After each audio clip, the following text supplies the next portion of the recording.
Sa isang tahimik na bayan ng Lor, Nueva Ecija, may isang batang babae na si Maymay 11 years old. Labis na nagmamahal sa kanyang alagang aso na si Usad.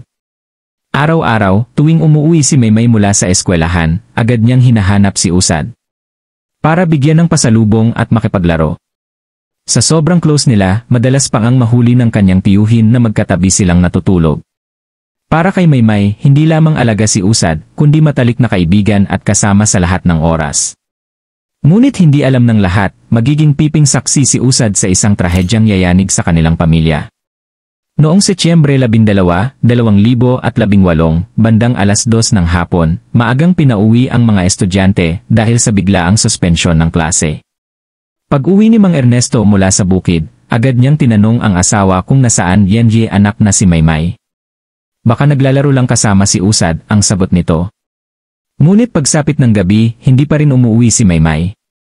Dahil dito, nagpasya ang mag-asawa na humingi ng tulong mula sa mga kapitbahay at barangay officials para hanapin ang bata.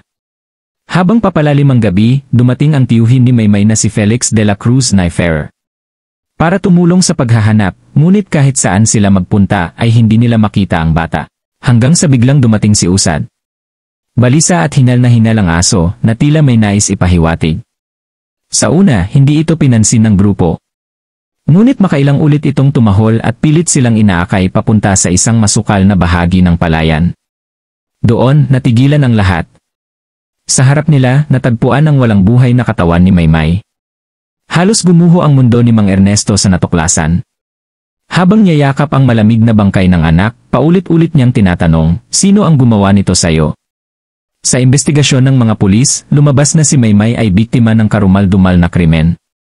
Ayon sa autopsy report, namatay siya dahil sa strangulation at may mga indikasyong hinalay siya bago pinatay. Nakita rin sa crime scene ang kanyang damit at ilang personal na gamit. Lumabas din ang isang testigo, si Mang Agatondo Buligin.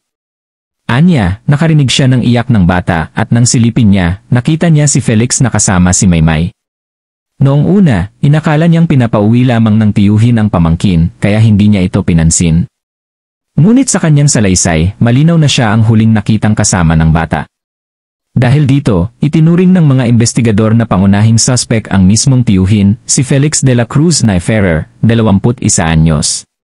Nang puntahan siya sa kanilang bahay, wala na ito. Matapos ang masusing pagtugis, nahuli siya sa isang liblib na lugar sa barangay Siklong.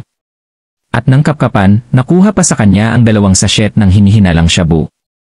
Sa presinto, umamin si Felix. Ayon sa kanya, pinatay ko muna si Maymay, sinakal ko siya bago ko siya ginahasa. Pero hindi ko sinasadya, nagdilim bigla ang paningin ko. Ngayon, nahaharap siya sa kasong murder at paglabag sa Dangerous Drugs Act 9,165. Kabila ng lahat, mananatili ang paghahangad ng pamilya na makamit ang hustisya para kay Maymay. At kung hindi dahil sa katapatan ng kanyang alagang aso na si Usad, marahil ay matatagalan pa bago matuklasan ang kanyang bangkay at mabigyang linaw ang kaso.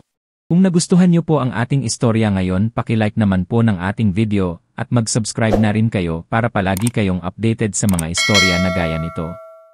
Malaking tulong na po ito para sa mga katulad naming content creator. Maraming salamat.